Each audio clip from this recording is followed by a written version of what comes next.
suited para sa carport or extension nyo. Kapag medyo maliit naman ang inyong pamilya, dito naman kayo sa place. So, paano nga ba pumunta ng New Leaf? Here's how. Pin your location to New Leaf, Waze or Google. You can pass by through Governor's Drive to Osorio Road, or here in Governor Ferrer via Bagong Kalsada Road, or Tanza 13 Road, Paradahan. Tara, samahan niyo ako at ipapakita ko sa inyo kung bakit magandang mag-invest dito.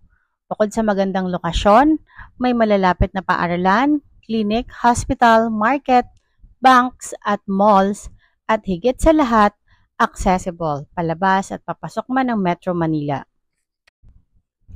New Leaf is located in Barangay Hogo Perez, 13 Martires, Cavite. Boundary ng General Trias, Tanza at 13. At paulit-ulit ko pong sinasabi sa mga vlogs ko about New Leaf, this is inside the 94 hectares township development and first township development in Cavite by Philinvest Land Inc.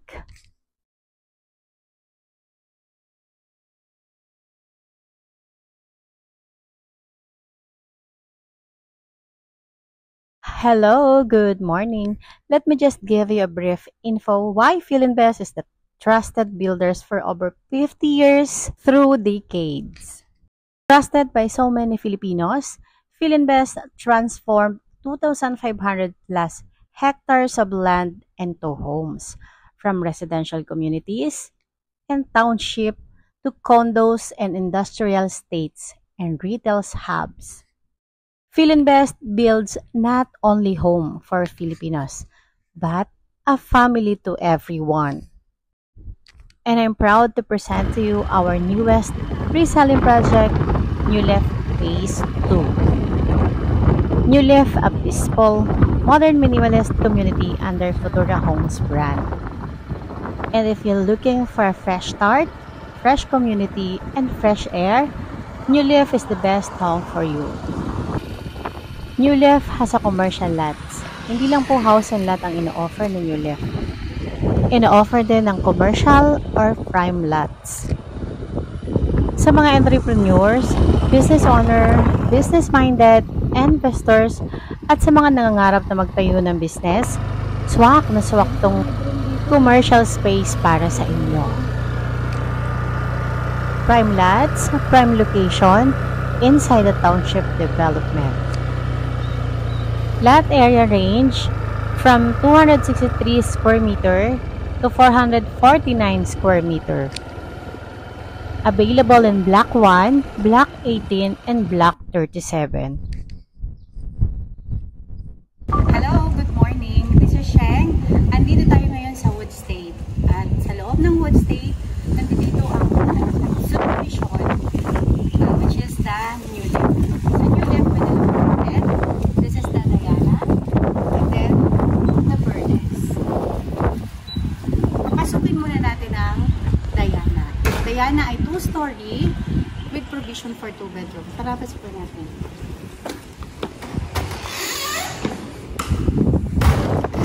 Kung makikita nyo, yung turnover units ay ganito lang sa Diana. Bare lang siya. Andito yung kitchen counter. Andito yung toilet and bath.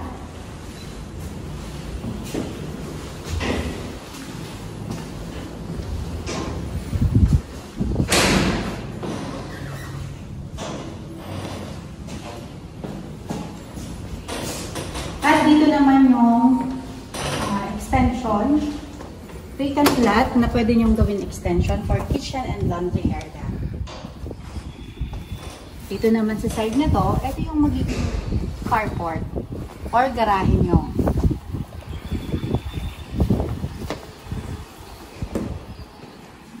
Akyat naman tayo sa taas. Ito yung kanyang stairs.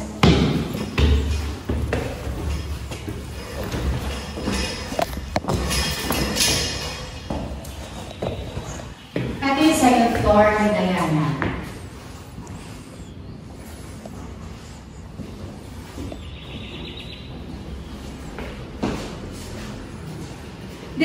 provision for 2 bedrooms. Pwede nyo lagyan dito ng partition for your kids and then the master bedrooms. Pero dito sa vacant lot, pwede nyo din naman yan i-extend.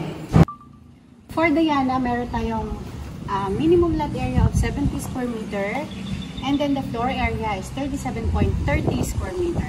Ito yung kabuuan niya. So, meron pang allotted para sa carport or extension nyo.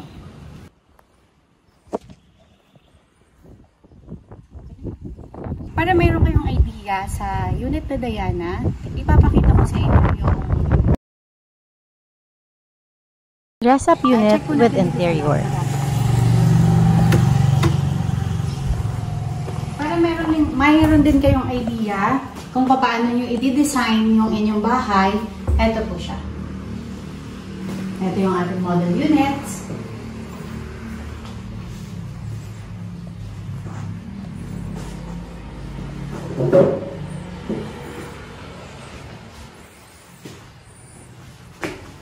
Andito na nakalagay yung kitchen. Then the living area with the TV. And then dito yung dining natin. Para meron lang po kayong idea. At dito yung toilet and bath. Kapag pinarenovate nyo yung inyong toilet and bath,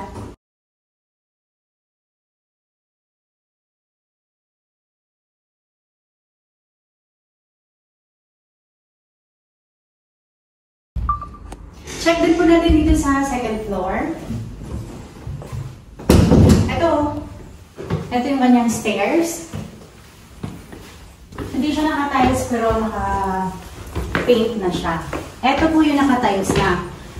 Kapag po gusto nyo ng partitions dito sa Diana, ganito po ang magiging itsura niya.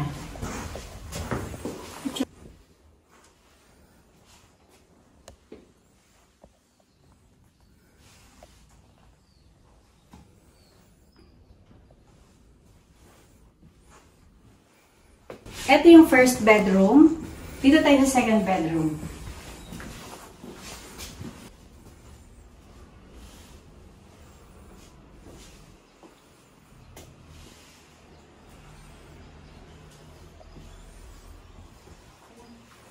Kapag medyo maliit naman ang inyong pamilya, dito naman kayo sa furnace.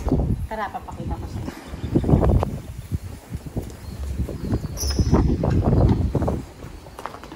Ito yung furnace. 1-story siya. And provision for 1 bedroom. Para sa starting family, nire-recommend ko po itong furnace. Pwede kang mag-room dito. Mamaya papakita po natin yung model house na meron ng partitions. Ito ay deliverable ng furnace. Ito yung CR.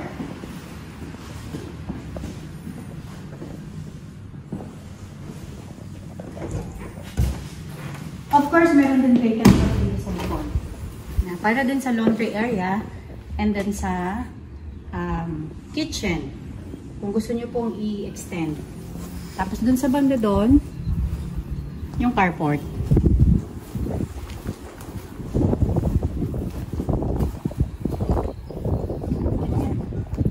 So, tingnan naman natin dito sa model house. Furnace. Para meron kayong idea kung paano nyo aayusin yung furnace.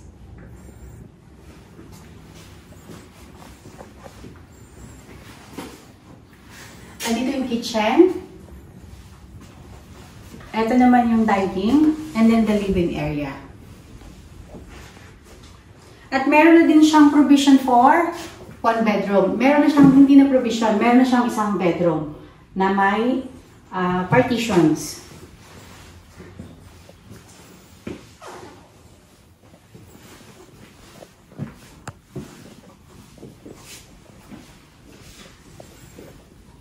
Kuhanan mo lang yung CR. Ang ganda naman na nito.